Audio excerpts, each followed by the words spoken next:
बहुत स्वागत है आपका। आप देख रहे हैं इंडिया टीवी। मैं हूं आपके साथ प्रिया सिंह सोमवंशी। आज सावन का तीसरा सोमवार है और आज श्रीनगर के लिडवास एरिया में आर्मी ने आतंकियों के खिलाफ ऑपरेशन महादेव चलाया। सेना के ऑपरेशन में 3 आतंकी ढेर हो चुकी हैं। यह ऑपरेशन लिडवास के महादेव पॉइंट एरिया में हुआ है। जो 3 आतंकी मारे गए हैं उनमें से एक आतंकी पाकिस्तानी बताया जा रहा है, जिसकी पहचान जिब्रान के तौर पर हुई है। जो इस वक्त तस्वीरें आप देख रहे हैं उसमें से बीच में जो आतंकी दिखाई दे रहा है, जिसके हाथ में AK-47 भी है, वो आतंकी सुलेमान उर्फ मूसा हो सकता है, लेकिन अभी उसकी पहचान कंफर्म होना बाकी है। सुलेमान उर्फ मूसा पहलगाम हमले का मास्टरमाइंड भी है, लेकिन इसके पहचान के लिए सेना ने उस परिवार को बुलाया है जिसके यहाँ सुलेमान एक रात रुका था। जैसे ही इस आतंकी की पहचान कंफर्म होगी हम आपको बताएंगे, लेकिन इसके अलावा आपको बता दें कि इस ऑपरेशन में मारे गए तीसरे आतंकी की पहचान होना भी बाकी है।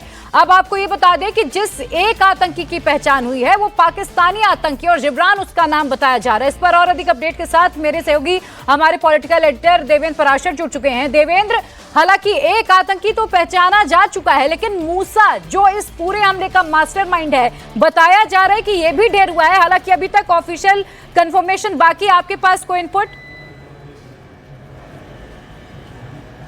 जी, ऑफिशियल भी अभी इसको कंफर्म ही कर रहे हैं और स्वाभाविक तौर पे एक बार जब कंफर्मेशन हो जाएगा तो उसके बाद ये जानकारी अपने पास भी आ जाएगी। उसके बाद हम अपने दर्शकों से साझा कर पाएंगे। अभी तक जो अंदाज़ा लगाया जा रहा है उसके पीछे 2 वजह है। पहली बात तो ये कि तकरीबन 15-20 दिन पहले ये इनपुट मिला था कि इस एरिया में 3 पाकिस्तानी आतंकी हैं, उनमें से एक सुलेमान हो सकता है। लोकल इंटेलिजेंस के आधार पर वो इनपुट मिला था जम्मू कश्मीर पुलिस को। तुरंत सेना को भी उस बात की इतला दी गई है और हम सभी जानते हैं कि जम्मू कश्मीर पुलिस हो, सेना हो, ये सब कोऑर्डिनेटेड वे में आतंक के खिलाफ हर ऑपरेशन को कर रहे हैं। तो उस लिहाज से पिछले 15 दिनों से सघन सर्च ऑपरेशन चलाया गया और उसके बाद जो 3 आतंकियों को आज मार गिराया गया है, उनमें से एक का जो चेहरा है, सुलेमान का जो स्केच है उससे मैच करता है। यानी सुलेमान के बारे में जो जानकारी मिली थी पहलगाम हमले के बाद और उसके आधार पर जो एक स्केच जारी किया गया था, बहुत कुछ इस आतंकी से उसका चेहरा मिलता है, लेकिन इतना ही काफ़ी नहीं हो सकता है। और उस लिहाज से उन गुर्जर परिवार के लोगों को बुलाया गया है जिनका इस्तेमाल शेल्टर के लिए सुलेमान और उसके ग्रुप ने किया था, ताकि वो पहचान कर सके कि हाँ ये वही शख्स है। अगर सुलेमान हुआ तो निश्चित तौर पे एक बड़ा कैच इस लिहाज से होगा कि ये पाकिस्तान का पूर्व कमांडो है, एलईटी के लिए काम कर रहा है और जम्मू कश्मीर में कई आतंकी हमलों को तो पहले अंजाम दे चुका था 3 से 4 और पिछला पहलगाम हमले का मुख्य मास्टरमाइंड और इतनी दुर्दांत आतंकी घटना। और उसके बाद समझा जा सकता है कि सुरक्षा बलों के प्रमुख निशाने पे सुलेमान उर्फ मूसा उर्फ फौजी, ये अलग अलग नाम बदलते रहते हैं। वहाँ के जो भी आतंकियों को देखें आप, पाकिस्तानियों के नाम, वो कई सारे नाम रखते हैं और उस नाम से छद्म नाम को रखकर, छद्म वेश को रखकर वो आतंकी गतिविधियों को अंजाम देने में यकीन करते हैं। और उस लिहाज से फिलहाल तफ्तीश की जा रही है अभी कि क्या ये वही सुलेमान है, क्या ये वही मूसा है जो कि पहलगाम हमले का मास्टरमाइंड है। वो अगर हुआ निश्चित तौर पे बहुत बड़ा कैच, वो ना भी हुआ तो सुरक्षा बलों की शानदार सफलता इस लिहाज से कि 3 आतंकी तो ये मारे ही गए हैं जिनके पास बेहद घातक हथियार थे। उनके पास देखें तो हथियारों का एक जखीरा था और उस लिहाज से वो किसी और घटना को अंजाम देते उससे पहले ही सुरक्षा बलों ने उन्हें न्यूट्रलाइज कर दिया है। बिल्कुल, एक बार जो हमारे दर्शक अभी जुड़े हैं उनकी जानकारी के लिए बता दें कि सेना की तरफ से आज ऑपरेशन महादेव चलाया गया और आज सोमवार का ही दिन है और ऑपरेशन महादेव था जिसमें आपको बता दें कि 3 आतंकियों को ढेर कर दिया गया है, जिसमें से एक आतंकी की पहचान कर ली गई। उसका नाम जिब्रान है, जो कि पाकिस्तानी आतंकी और बताया जा रहा है कि ये पहलगाम आतंकी हमले में शामिल था। 22 अप्रैल का वो दिन भला कौन भूल सकता है जब पहलगाम में जिस तरीके से टूरिस्ट को टारगेट किया गया था और उसके बाद 6-7 की जो रात थी, दरमियानी रात, सेना ने सिंदूर ऑपरेशन लॉन्च किया था और इसका बदला लिया था। 9 जो आतंकी ठिकाने थे उन्हें नस्तनाबूद कर दिया गया था। देवेंद्र, 3 महीने का लगभग वक्त लग गया। हालांकि अभी हम ये फिर से अपने दर्शकों को बता दें कि कंफर्मेशन होना बाकी है कि जो दूसरा आतंकी है जिसके बारे में बताया जा रहा है कि मास्टरमाइंड है, मूसा है, अगर वो होता है तभी ये बहुत बड़ी सफलता है। देवेंद्र, लगभग 3 महीने का वक्त लगा। आज ये जो पूरा ऑपरेशन चलाया गया, ये किस तरीके से चलाया गया? क्या सेना को कोई पहले से इनपुट्स मिले थे या एक रूटीन ऑपरेशन चल रहा था और अचानक से आतंकी पकड़े गए? और प्रिया, पहली बात तो कि इन 3 महीने में भी आप देखें तो कई सारे आतंकियों को न्यूट्रलाइज किया गया है और वो ऑपरेशन लगातार चल रहा है। पहलगाम हमले से पहले भी चल रहा था, पहलगाम हमले के बाद भी चल रहा है। पहलगाम हमले के बाद ये हुआ कि पहलगाम हमले के जो मास्टरमाइंड थे उस पर ज़्यादा फोकस हो गया, उसमें जो शामिल थे उस पर ज़्यादा फोकस हो गया, लेकिन लगातार आतंकियों के खिलाफ कार्रवाई होते रही है। जम्मू कश्मीर के इस दुर्गम भौगोलिक इलाके को देखें तो उसमें आपको ये समझ में आएगा कि इन 3 महीनों का कोई बहुत मतलब नहीं रह जाता, इस लिहाज से कि एक तो भौगोलिक तौर पर बेहद दुर्गम इलाका है, कई किलोमीटर इलाके में फैले घने जंगल, नदी, पहाड़, नेचुरल केव्स इतने बने हुए हैं, और ये आतंकी वैसे होते हैं जो कि कई दिन वो रह सकें, और उस तरह के ट्रेंड आतंकी होते हैं। अब पाकिस्तान की फौज का पूर्व कमांडो अगर आतंकी के तौर पे जम्मू कश्मीर में आतंकी घटना को अंजाम दे रहा है, जो कि सुलेमान दे रहा है, तो समझा जा सकता है कि वक्त उसके लिए कोई ऐसी चीज नहीं है। बिल्कुल, और बहुत बार ऐसे मौके भी आए जब आतंकियों के बेहद करीब हमारी सेना पहुंची, लेकिन जो लोकल सपोर्ट है, जो ओवरग्राउंड वर्कर से बताया जा रहा था कि वो मदद कर देते थे और आतंकी फरार हो जाते थे, कामयाब हो जाते थे भागने में। बहुत शुक्रिया देवेंद्र आपका तमाम जानकारी के लिए। तो जैसे ही आतंकी मूसा की पहचान होगी हम आपको फिर से अपडेट देंगे। फिलहाल आगे बढ़ते अगली खबर पर बात करते हैं। कहां पर कावड़िए और मंदिर सेवा दल के बीच गुत्थम गुत्थी हो गई, कहां पर मंदिर में कुर्सियां चल गईं, कहां पर सैलाब में 1-2 नहीं बल्कि 35 भैंसें बह गईं, बांदा में क्यों बीच सड़क पर चाकूबाजी हुई है, कहां पर लठमार युद्ध हुआ है और कहां पर आधी रात को प्रेमी को प्रेमिका के घर जाना भारी पड़ा। 10 वीडियो में देखिए आज की धुआंधार एक्शन रिपोर्ट।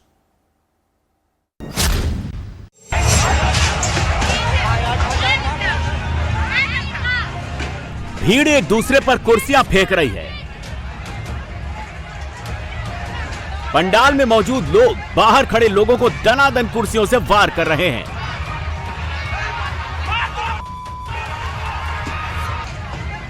बाहर खड़ी भीड़ भी पंडाल में मौजूद लोगों पर कुर्सी से अटैक कर रही है। एक गुट दूसरे गुट को दौड़ा दौड़ा कर पीट रहा है, जिसको जो मिल रहा है उसी को पीट रहा है। मारपीट, बवाल, हंगामे का यह वीडियो बिहार के मुजफ्फरपुर में मौजूद बाबा गरीबनाथ मंदिर का है, जहां लाइन में लगने को लेकर कांवड़ियों और सेवा दलों के सदस्यों के बीच बवाल हो गया। देखते देखते कहा सुनी मारपीट में तब्दील हो गई। पहले सेवा दल के कार्यकर्ता कांवड़ियों पर भारी पड़े, लेकिन तभी कांवड़िये एकजुट हो गए और मिलकर सेवा दल के सदस्यों के ऊपर अटैक कर दिया। मौके पर मौजूद सेवा दल के एक कार्यकर्ताओं को जमकर पीटा।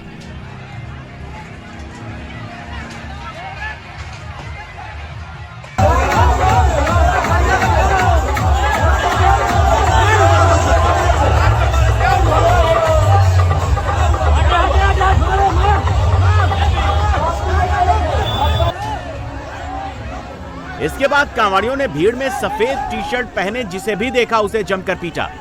सफेद टी शर्ट पहने सेवा दल के कार्यकर्ता भागकर पंडाल में पहुंचे तो वहां भी गुस्साए कांवड़िये पहुंच गए। इसके बाद सेवा दल के कार्यकर्ताओं ने कुर्सी को ही अपना हथियार बना लिया। कांवड़ियों पर कुर्सी से ही अटैक कर दिया। देखते देखते कांवड़िये और सेवा दल के बीच कुर्सी युद्ध छिड़ गया।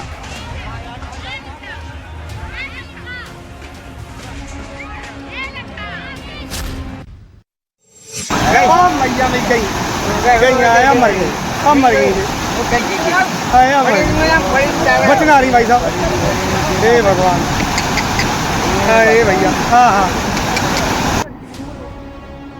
नदी उफान पर है, पुल पर सैलाब का कब्जा है और सैलाब के बीचों बीच भैंस बह रही है। हे भगवान, हे भैया। हाँ। नदी में भैंसों के बहने की ये तस्वीर राजस्थान के धौलपुर की है।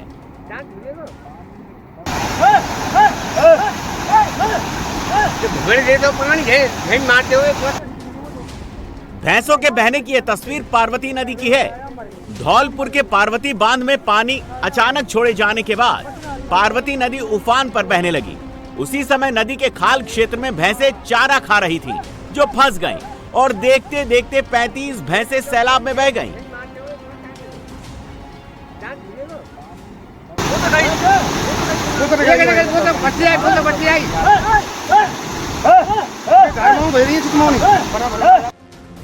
सैलाब की चपेट में आने से 35 में से 5 भैंसों की मौत हो गई, जबकि 30 भैंसों को स्थानीय लोगों ने फायर ब्रिगेड के साथ मिलकर बचा लिया। एक शख्स बाइक पर बैठा है, तभी वहां दूसरा शख्स आता है। बाइक पर बैठे हुए युवक की कॉलर पकड़कर अपनी तरफ खींचता है और उसके बाद दनादन चाकू से वार करने लगता है। 1, 2, 3 चाकू का प्रहार बदमाश लगातार करता है। चाकूबाज के साथ एक और शख्स मौजूद है जो बाइक वाले को थप्पड़ मारता है। इसके बाद बाइक वाला बचने के लिए बाइक से उतर जाता है, तभी बाइक गिर जाती है और चाकूबाज दब जाता है। लेकिन चाकूबाज का दूसरा साथी दौड़कर थप्पड़ों की बरसात करने लगता है। तभी चाकूबाज फिर से उठकर आता है और बाइक वाले के ऊपर चाकू से हमला कर देता है।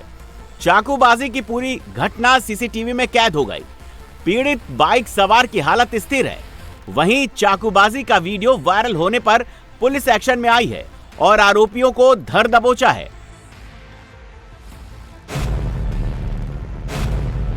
बाइक गिरी हुई है।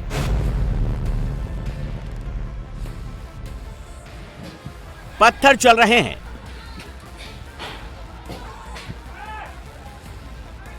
लाठियां बरस रही है।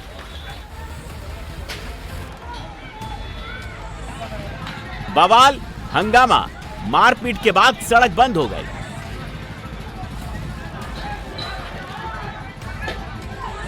जिस दुकान के शटर को बंद कर लाठी डंडे बरसाए जा रहे हैं, उसके ओनर और हमला कर रहे लोगों के बीच महज 10 रुपए की लेन देन के बाद बवाल मच गया।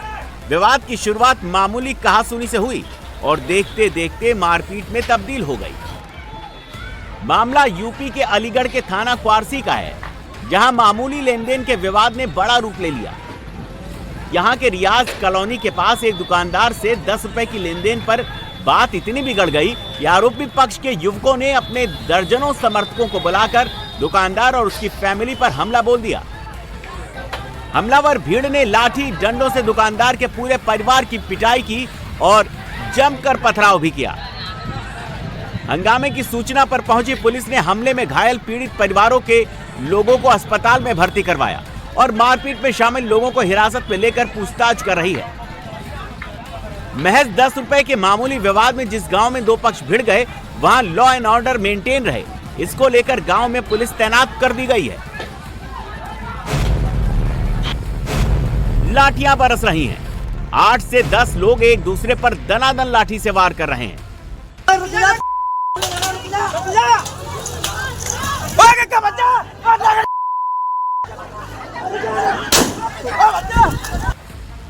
लठमार युद्ध के बाद दनादन गोलियां भी चली। लठमार युद्ध और गोलीबारी का यह वीडियो राजस्थान के धौलपुर जिले के कंचनपुर थाना क्षेत्र का है, जहां खेत की मेड़ को लेकर दो पक्ष आपस में भिड़ गए। दोनों पक्षों के बीच पहले लठमार युद्ध हुआ। इसके बाद एक पक्ष ने दूसरे पक्ष पर दनादन फायरिंग कर दी। करीब 10 से 20 राउंड फायरिंग कर बदमाश भाग गए।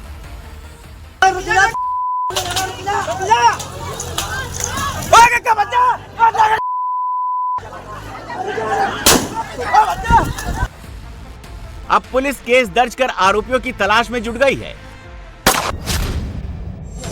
वो तार बने 1, 2, 3, 4, 5 और 6 सेकंड में 2000 लीटर पानी की टंकी एक धमाके के साथ देखते देखते ढह गई। पानी की टंकी के धराशायी होने का यह वीडियो कानपुर के घाटमपुर तहसील के भीतर गांव का है और जो पानी की टंकी गिरी है ये 43 साल पुरानी थी। जर्जर पानी की टंकी की खस्ता हाल को देखते हुए एहतियातन प्रशासन ने इसका संचालन बंद कर दिया था। बारिश का मौसम चल रहा है। इससे पहले ये टंकी हादसे का शिकार न हो जाए, प्रशासन ने इसे एक्सपर्ट की देखरेख में गिरा दिया। अगर इसे गिराया न जाता तो बड़ा हादसा हो सकता था।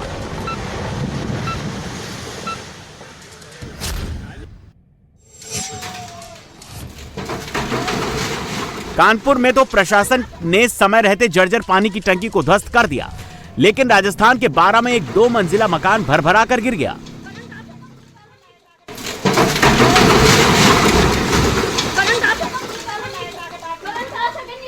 ना आपने तो बच गया, वो तो बच गया, आपने तो कोई ना।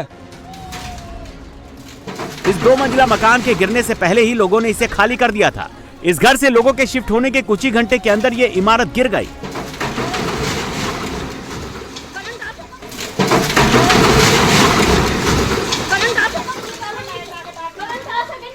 ना आपने तो बच गया, वो तो बच गया, आपने तो कोई ना। सोचिए, अगर समय रहते इस घर को खाली नहीं किया गया होता तो बड़ा हादसा हो जाता। अब प्रशासन इस इलाके में मौजूद जर्जर हो चुकी इमारतों की पहचान करने में जुट गया है।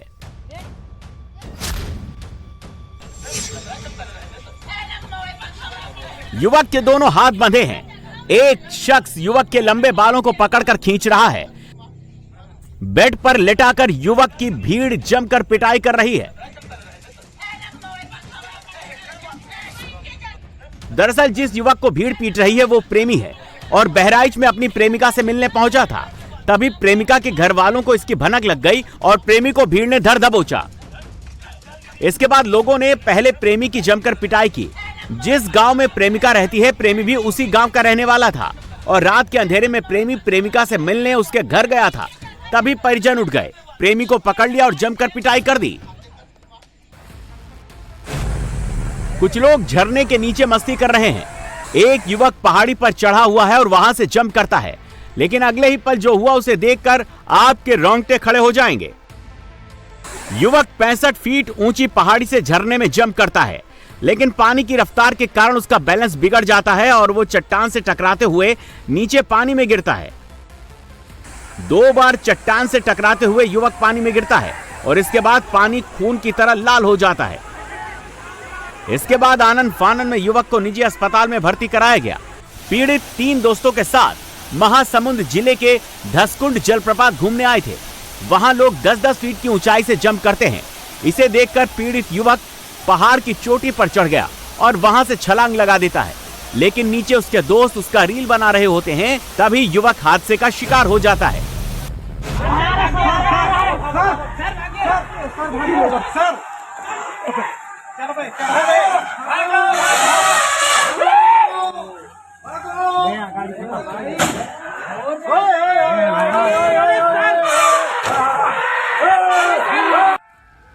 मादा हाथी गुस्से में लाल है। मादा हाथी के साथ उसका बच्चा भी मौजूद है। जैसे ही मादा हाथी दौड़ती है, अफरा तफरी मच जाती है। गुस्से में मादा हाथी ने पहले ग्राउंड में खड़ी एक गाड़ी पर अटैक किया। इसके बाद ग्राउंड में मौजूद दूसरी गाड़ी की तरफ मादा हाथी बढ़ती है और अपने सिर से गाड़ी पर जोरदार प्रहार करती है।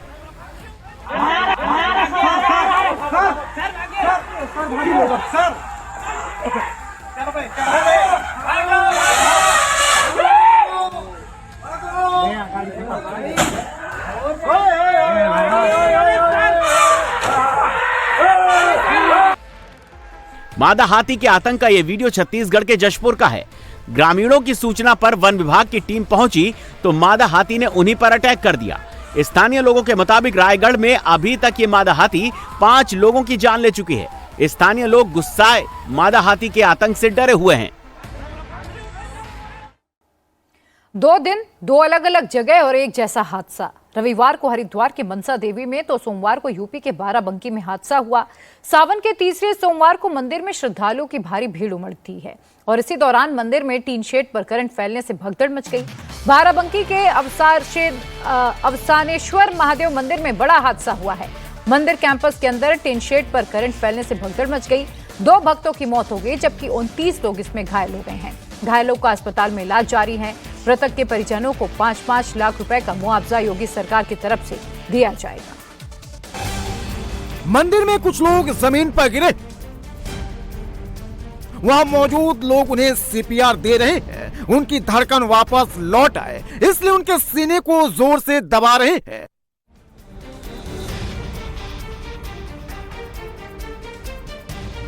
कोई हाथ रगड़ रहा है, कोई पैर में मालिश कर रहा है, लेकिन जमीन पर पड़े लोगों के शरीर में कोई हरकत नहीं होती। घायलों को लेकर जाने के लिए स्ट्रेचर नहीं मिलता तो आनंद फानन में गद्दे को ही स्ट्रेचर बनाकर मरीजों को अस्पताल पहुंचाया जाता है। बाराबंकी के हैदरगढ़ का ये अफसानेश्वर महादेव मंदिर है जहां देर रात हादसा हो गया है। अब हादसे की वजह बने बंदर। ये टिन शेड है, इसके ऊपर पेड़ हैं बहुत सारे और इन पेड़ों पे बंदर दिन भर उछल कूद करते रहते हैं। यहाँ सावन का तीसरा सोमवार है। भीड़, यहाँ जो मंदिर है उसकी मान्यता बहुत ज़्यादा है, तो रात में भी बहुत ज़्यादा भीड़ हो गई थी। 12 बजे से ही श्रद्धालुओं की कतार लगना शुरू हो गई थी। अब बंदर इस यहाँ पर टिन शेड के ऊपर उन्होंने उछल कूद की, जिससे बिजली का तार टूटा तो करंट जो है इस टिन शेड पे आया। अब इस पूरे नीचे लोहा है, पंखे हैं, तो करंट तेजी से नीचे आ गया। लोग नंगे पैर आते हैं दर्शन करने के लिए, नीचे पानी भी है और ये क्योंकि लोहा था तो करंट जब ऊपर से आया तो यहाँ पर भी पहुँचा और जो लोग इसको पकड़ रहे थे उनको करंट लगने लगा, जिससे यहाँ पर अफरा तफरी मची, आसपास करंट फैलने लगा और इसी हादसे में 2 लोगों की मौत हो गई। सावन का तीसरा सोमवार होने की वजह से मंदिर में काफी भीड़ थी। हर हर महादेव बम बम भोले के नारे लग रहे थे। सावन में हर सोमवार को मंदिर में 2 लाख लोग दर्शन के लिए आते हैं। चश्मदीदों के मुताबिक करंट की खबर जैसे ही फैली, लोग दहशत में आ गए। कुछ लोग करंट की चपेट में भी आए थे। मंदिर परिसर में मौजूद लोग खुद को बचाने के लिए भागने लगे और हालात कंट्रोल से बाहर हो गया। अगर कोई जो है गलत काम करता है तो हमें उसके खिलाफ तो फिर जो है कदम तो बोलना पड़ेगा ना। यू कैन नॉट कीप मम।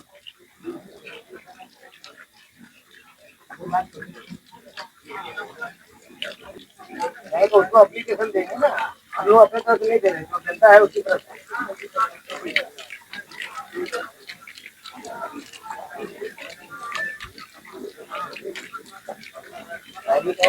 हम लोग क्या करें, आप बता दो फिर वही करें। तो आप बताओ हम लोग क्या करें, आप बताओ। कोई सुन नहीं रहा है, कोई कुछ सुनने वाला नहीं है ना। तो फिर हम लोग क्या करें, we are available to the people, go to the people. तो फिर उनको मैं क्या जवाब दूं? आप बताओ ना। ये तो 3 साल से यहाँ पे जो है डटा हुआ है और इसको नहीं हटाया जा रहा है। क्यों? क्योंकि एडीजीपी का रिश्तेदार है वो। अब एडीजीपी का रिश्तेदार को नहीं हटेगा, बाकी सबके सारे के सारे थाने 3-3, 4-4 पर बदल गए। हादसे की खबर मिलते ही प्रशासन तुरंत एक्टिव हो गया। जिले के आला अधिकारी मौके पर पहुंच गए। सबसे पहले मंदिर परिसर की बिजली काटी गई और घायलों को एम्बुलेंस के जरिए अस्पताल पहुंचाया गया। ज्यादातर घायलों को इलाज के बाद डिस्चार्ज कर दिया गया है और जो अभी भर्ती हैं, उन्हें बेहतर ट्रीटमेंट दिया जा रहा है। गंभीर रूप से जख्मी 2 लोगों को जिला अस्पताल भेज दिया गया है। सीएम योगी ने मंदिर में हुए हादसे पर दुख जताया है। सीएम ने घायलों के इलाज के लिए अफसरों को हर संभव मदद राहत देने के निर्देश दिए हैं। योगी सरकार ने मृतकों के परिजनों को 5-5 लाख रुपए देने का ऐलान किया है। फिलहाल यहां अभी हालात कंट्रोल में है। मंदिर में भगदड़ की जानकारी मिलते ही लखनऊ जोन के एडीजी ग्राउंड पर पहुंचे, अधिकारियों से बात की, हालात का जायजा लिया और स्पॉट की वीडियोग्राफी भी कराई। इस दौरान एडीजी ने हादसे के दौरान मौजूद श्रद्धालुओं से मिलकर पूरी जानकारी भी ली।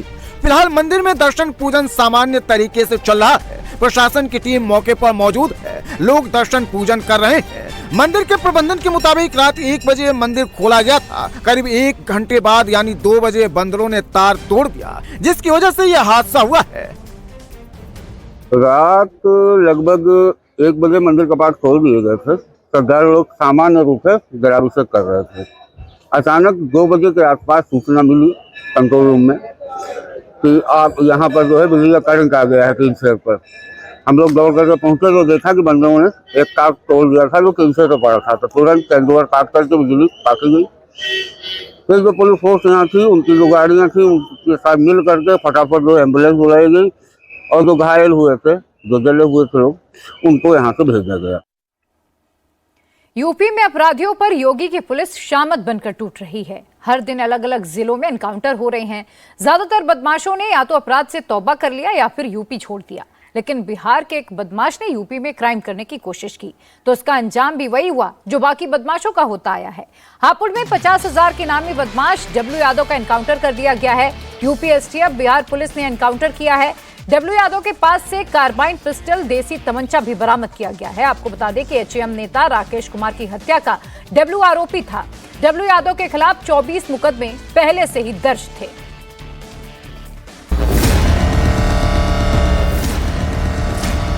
कार्बाइन, पिस्टल, देसी तमंचा और कई जिंदा कारतूस। एनकाउंटर के बाद पुलिस को मिले हथियार बताते हैं कि डब्बू यादव के मंसूबे कितने खतरनाक थे। अगर पुलिस डब्बू यादव को नहीं रोकती तो वो किसी बहुत बड़ी वारदात को अंजाम दे सकता था। डब्बू यादव के टारगेट पर पश्चिमी यूपी के कारोबारी थे। वो अपने गिरोह के साथ मिलकर डकैती की वारदात को अंजाम देने की फिराक में था। जिस यूपी से अपराधी पलायन कर रहे हैं, लेकिन डब्बू यादव ने यूपी में आकर अपराध को अंजाम देने की गलती कर दी। बिहार के बाहुबली डब्बू यादव ने जब यूपी में कदम रखा तभी उसका अंजाम तय हो गया था। डब्बू यादव बिहार में अपराध करके अभी तक बचा हुआ था, लेकिन यूपी में लॉ एंड ऑर्डर को चैलेंज करने की कोशिश उस पर भारी पड़ गई। डब्बू यादव पर बिहार पुलिस ने 50,000 रुपए का इनाम घोषित किया था। डब्बू यादव की तलाश करते करते बिहार एसटीएफ की टीम यूपी पहुंची थी। इसी दौरान यूपी एसटीएफ को जानकारी मिली कि डब्बू यादव हापुड़ में छिपा है। हैदराबाद के कोंडापुर में इस वक्त हड़कंप मच गया जब पुलिस एक अपार्टमेंट के अंदर दाखिल हुई। वहां जो कुछ भी दिखा, जो कुछ भी मिला, उसे देखकर पुलिस भी चौंक गई। हैदराबाद के उस रात के अंधेरे अपार्टमेंट में रेव पार्टी चल रही थी। पुलिस को देखते ही लोग भागने लगे। छापेमारी के दौरान कुल 11 लोग वहां पर मौजूद थे, लेकिन 2 तस्कर फरार होने आपको बता दें कि हो गए, लेकिन 9 लोगों को पुलिस ने धर दबोचा। इस रेव पार्टी से क्या क्या चीजें मिली हैं, इसमें शामिल लोग कौन हैं, आखिर इस रेव पार्टी को किसने ऑर्गेनाइज किया है, पूरी डिटेल आपको मिलेगी इस रिपोर्ट में। चेहरा छिपाकर बैठे ये रईस ज्यादा पार्टी करने जमा हुए थे। पार्टी भी कोई ऐसी वैसी नहीं, इस तरह की पार्टी जिसमें नशे का हर इंतजाम हो। गांजा हो, चरस हो, अफीम हो, हर नशा हो जिससे ये मदहोश हो जाएं। इस स्पेशल रेव पार्टी के लिए हैदराबाद के पौष कोंडापुर इलाके को चुना गया। पुलिस को शक न हो इसीलिए पार्टी का इंतजाम सर्विस अपार्टमेंट में किया गया। जश्न अभी शुरू ही हुआ था, नशे का शुरूर अभी चढ़ ही रहा था कि पुलिस ने रेड मार दी। पुलिस की छापेमारी से अचानक भगदड़ मची। रईस यादव ने भागने की कोशिश की, 2 कामयाब भी हो गए, लेकिन पुलिस ने रेव पार्टी करने पहुंचे 9 लोगों को गिरफ्तार कर लिया। पार्टी वाली जगह से आबकारी विभाग ने टास्क फोर्स को भारी मात्रा में ड्रग्स बरामद हुआ है। पुलिस ने 2 किलो गांजे के साथ 50 ग्राम कुछ ड्रग, 11.5 ग्राम म्यूजिकल मशरूम और 1.9 ग्राम दूसरे नशीले पदार्थ जब्त किए हैं। पुलिस ने आरोपियों के पास से 6 कार भी बरामद की है। हैदराबाद में पकड़े गए सभी आरोपी आंध्र प्रदेश के अलग अलग इलाकों के रहने वाले हैं। इससे यह शक भी गहरा हो गया है कि इस तरह की पार्टियों के तार दूसरे राज्य से भी जुड़े हो सकते हैं। अशोक नायडू नाम के शख्स ने इस रेव पार्टी का आयोजन किया था। नायडू ने फर्जी आधार कार्ड का इस्तेमाल कर अपार्टमेंट को किराए पर लिया था, जिससे वो पुलिस से बच सके। आरोपी चोरी छिपे गुपचुप तरीके से रेव पार्टी का आयोजन करता था। रेव पार्टी मामले में पुलिस ने कुल 11 लोगों के खिलाफ केस दर्ज कर लिया है। हैदराबाद के कोंडापुर इलाके में हर वीकेंड इस तरह की रेव पार्टी का आयोजन किया जाता था। इन पार्टियों में शामिल होने के लिए अमीर परिवार के बच्चों से अच्छी खासी रकम वसूली जाती, लेकिन इस बार आबकारी विभाग को इसकी जानकारी मिल गई और टास्क फोर्स की टीम ने छापेमारी कर दी। 9 आरोपियों को पकड़ लिया गया। फिलहाल पुलिस 2 आरोपियों की गिरफ्तारी के लिए छापेमारी कर रही है। अधिकारी अब इस बात की जांच कर रहे हैं कि इस पार्टी को आयोजित करने के पीछे क्या यही लोग थे या कोई बड़ा नेटवर्क काम कर रहा था। यूपी के लखीमपुर में लोग दहशत में जी रहे हैं। शाम होने के पहले ही अपने अपने घरों को लौट जा रहे हैं और इसकी वजह है तेंदुए का आतंक। शनिवार को एक तेंदुए ने 6 साल के बच्चे को अपना शिकार बना लिया। तब से लेकर अब तक लोग अलर्ट हैं। उन्हें डर है कि तेंदुआ किसी और को अपना शिकार ना बना ले। एक मां का रो रो कर बुरा हाल है। लोग सांत्वना देने आ जा रहे हैं, लेकिन मां चुप नहीं हो रही है क्योंकि इनसे इनका बच्चा छिन गया है। यूपी के लखीमपुर में कई ऐसे परिवार हैं जिनका यही हाल है। वजह है तेंदुए का हमला। लखीमपुर जिले में तेंदुआ अब तक कई लोगों को अपना शिकार बना चुका है और ताजा मामला है ज्ञानपुर गांव का। जिस मां का रो रो कर बुरा हाल है, उसका 6 साल का बेटा बादल बीते शनिवार को अपने पिता सुशील के साथ घर के बाहर चारपाई पर सो रहा था।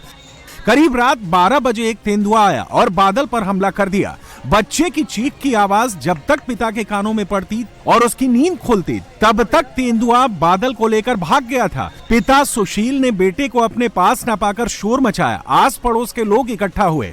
बादल के गायब होने की बात जल्द ही पूरे गांव में फैल गई। बड़ी संख्या में गांव के लोग इकट्ठा हुए। पूरी रात गांव वालों ने बादल को ढूंढा, लेकिन सफलता नहीं मिली। रविवार की सुबह गांव वाले बादल को फिर से ढूंढने निकले। सुशील के घर से कुछ ही दूरी पर गन्ने का खेत है, उसमें कुछ लोग बादल को ढूंढने के लिए गए। जैसे ही लोग खेत में घुसे, उनके होश उड़ गए। सामने बादल की डेड बॉडी पड़ी थी। बादल की बॉडी के निचले हिस्से को तेंदुआ खा गया था। गांव वालों ने पुलिस को घटना की जानकारी दी तो पुलिस घटनास्थल पर पहुंची। पुलिस डेड बॉडी को जैसे ही पोस्टमार्टम के लिए ले जाने को तैयार हुई, परिजनों और गांव वालों का गुस्सा फूट गया। पुलिस अधिकारियों के बहुत समझाने के बाद लोग पोस्टमार्टम के लिए तैयार हुए। बादल की डेड बॉडी को भेजा। बादल के परिजन और गांव वाले इस दर्दनाक घटना के लिए वन विभाग को दोषी मान रहे हैं। परिजनों का कहना है कि शनिवार की रात को जब बादल पर तेंदुए ने हमला किया था, उसके तुरंत बाद वन विभाग को इसकी जानकारी दी गई थी। देश भर से बारिश के कहर की तस्वीरें सामने आ रही हैं। बिहार से लेकर महाराष्ट्र तक, गुजरात से लेकर उत्तराखंड तक हर जगह मूसलाधार बरसात ने तबाही मचाई है। सड़कें दरिया बनी हुई हैं और दरिया समंदर बन गए हैं। झरनों ने रौद्र रूप ले लिया और तालाब ओवरफ्लो होकर बह रहे हैं। जुलाई खत्म होने वाला है, लेकिन आसमान से लगातार आफत बरस रही है। पहाड़ी इलाके हों या फिर मैदानी इलाके, सैलाब का सितम हर तरफ नजर आ रहा है। पहाड़ दरक रहे हैं तो मैदानी इलाकों में नदियों का रौद्र रूप देखने को मिल रहा है। बारिश इतनी हो रही कि सड़कें समंदर में तब्दील हो गई हैं। यह बिहार की राजधानी पटना है जो पूरी तरह से पानी पानी हो गई है। यह पटना के अलग अलग जगहों की तस्वीरें हैं। हर तरफ पानी ही पानी नजर आ रहा है। पटना सचिवालय के परिसर में पानी भर गया है। बिहार विधानसभा का कैंपस जलमग्न हो गया है। पटना जंक्शन से लेकर रेलवे ट्रैक्स पर जल भराव हो गया है। सड़कों और गलियों में भी पानी भर गया है। लोगों के घरों के अंदर तक बरसाती पानी घुस आया है। यह बिहार विधानमंडल का कैंपस है जहां बारिश की वजह से जबरदस्त जल जमाव हो गया। बिहार विधानसभा के आसपास की सड़कों पर पानी भरा हुआ है। इसी घुटने भर पानी में हाई प्रोफाइल लोग अपनी गाड़ियों को ले जाते हुए दिख रहे हैं। पटना जंक्शन के पास रेलवे की पटरियां जलमग्न हो गई हैं, जिससे ट्रेनों की आवाजाही पर असर पड़ रहा है। पैसेंजर्स को काफी दिक्कतों का सामना करना पड़ रहा है। रोड पे भी जो रेलवे लाइन के पहले है, वहाँ पे पूरा पानी देखिए, पूरा सूज एग्जाम देकर हम लोग आ रहे हैं कल ही से ही। बहुत सारे दिक्कत हो रहा है। आधी पटना जलमग्न हो गया। यहाँ तक है कि नल जो है वो भी सारा ब्लॉक हो चुका है। रास्ते पर जितना जल जमा हुआ है कि आने जाने में काफ़ी लोगों को समस्या है। और विदाउट गाड़ी रहेगा तो पैदल आने में बहुत सारी, तो लोगों को यहाँ आना भी मुश्किल, क्योंकि स्टेशन के चारों तरफ पानी आ गया है और रेलवे ट्रैक पर भी पानी है। सुबह सुबह जिनको जहाँ पर जाना है, ऐसे में लोग यहाँ पर काफ़ी संख्या में जुटे हैं। इस बरसात ने आम लोगों का जीवन अस्त व्यस्त कर रखा है। लोगों के घरों तक में बारिश का पानी घुस गया है। घर का सारा सामान बरसाती पानी में डूब गया है। बिहार की तरह ही मध्य प्रदेश में भी आसमान से सैलाब बरस रहा है। रतलाम में लगातार तेज बारिश के कारण पूरा शहर पानी पानी हो गया। ये केदारेश्वर महादेव का मंदिर है जहां छोटा सा झरना विकराल हो गया। पहाड़ पर बने इस मंदिर के ऊपर यह झरना तेज रफ्तार से बह रहा है। भारी बारिश के कारण केदारेश्वर मंदिर का पूरा कैंपस में पानी भर गया है, जिसकी वजह से भक्तों की आवाजाही पर रोक लगा दी गई है।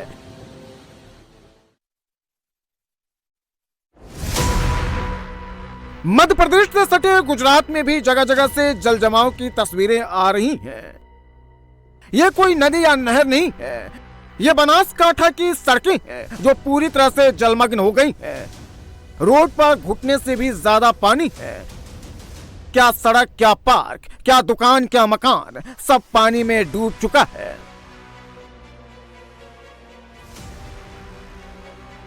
बनासकांठा की सड़कों पर जल जमाव के कारण ट्रैफिक जाम हो गया। यह गुजरात के अहमदाबाद की तस्वीरें हैं। यहां भी हालात खराब है। सड़कों पर पानी ही पानी है। इसी पानी से लोग अपनी गाड़ियों को ले जाने को मजबूर हैं।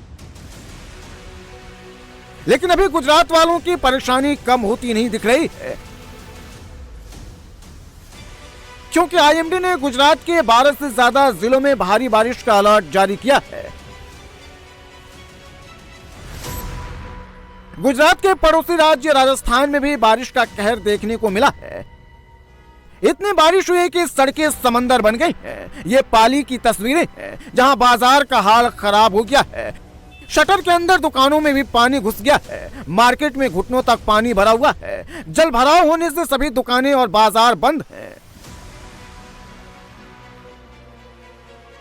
महाराष्ट्र में भी भारी बारिश हो रही है। नागपुर में लगातार मूसलाधार बरसात हो रही है। नागपुर में इस साल बारिश के मौसम में 1 जून से अब तक 541 mm बारिश हो चुकी है, जो औसतन होने वाली बारिश से 23% ज्यादा है। झीलों में भी पानी भर गया है। ऐसे ही नागपुर के फेमस अंबाझरी लेक का पानी ओवरफ्लो होकर बहने लगा। विदर्भ के अधिकांश हिस्सों में मूसलाधार बारिश हुई है। गढ़चिरौली, भंडारा, गोंदिया, चंद्रपुर, इन तमाम जगहों पे मूसलाधार बारिश हुई है। नागपुर में हुई मूसलाधार बारिश की वजह से ये अंबाझरी लेक ओवरफ्लो होने लगी है। इस सीजन में पहली बार अंबाझरी लेक ओवरफ्लो हो रही है। 2-3 वर्ष पहले जब ये अंबाझरी ओवरफ्लो हुआ था, उस समय नागपुर में बाढ़ जैसी स्थिति हो गई थी। मैदान के साथ साथ पहाड़ों में भी बारिश आफत मचा रखी है। नदियों का पानी सैलाब बन गया है। ये उत्तराखंड में चमोली जिले की तस्वीरें हैं। अलकनंदा नदी का जलस्तर तेजी से बढ़ा है। नदी तेज बहाव के साथ बह रही है। अलकनंदा का ऐसा रौद्र रूप देखकर चमोली पुलिस सतर्क हो गई है। नदी किनारे रहने वालों से सुरक्षित जगह जाने की अपील की गई है।